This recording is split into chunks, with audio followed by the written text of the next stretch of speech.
মানুষের অধিকার কেড়ে নেওয়া এই সরকারের সবচেয়ে বড় অপরাধ বলে মন্তব্য করেছেন বিএনপি মহাসচিব মির্জা ফখরুল ইসলাম আলমগীর।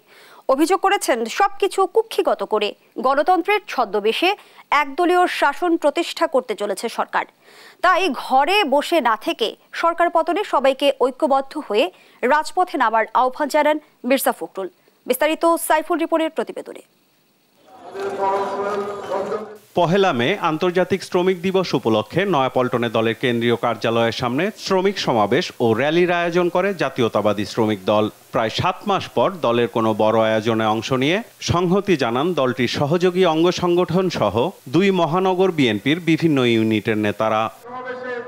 র্যালি পূর্ব সমাবেশে বক্তারা দাবি করেন বর্তমান সরকারের পরাজয় অবধারিত।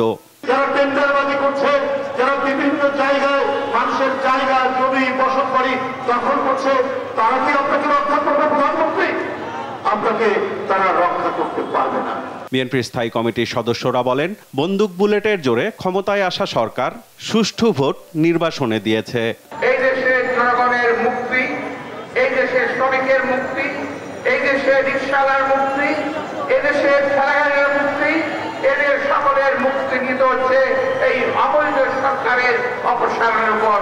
এই দেশের মানুষের মুক্তি নিহিত রয়েছে। একদলীয় স্বৈরাচারী সরকার বুলেটের জোরে ক্ষমতায় এসেছে, মানুষের ভোটের জোরে নয়, এবং এ কারণে তারা সুষ্ঠু নিরপেক্ষ নির্বাচনকে বাংলাদেশ থেকে নির্বাচনে দিয়েছে। দলের মহাসচিব মির্জা ফখরুল ইসলাম আলমগীর অভিযোগ করেন গণতন্ত্রের ছদ্মবেশে একদলীয় সরকার প্রতিষ্ঠা করতে চলছে সরকার। গণতন্ত্রের একটা লেবাস রেখে দিয়ে, ছদ্মবেশ রেখে দিয়ে তারা গণতন্ত্রের সমস্ত প্রতিষ্ঠানকে ধ্বংস করে দিয়ে জনগণকে দমন করে তারা একদলীয় শাসন ব্যবস্থায় প্রতিষ্ঠা করেছে। কখনোই অধিকার পরাজিত হয়েই আমরা পরাজিত হব না। আমরা আমাদের লক্ষ্য বাংলাদেশে আমরা গণতন্ত্র প্রতিষ্ঠা করবো, ভোটের অধিকার ফিরিয়ে আনবো।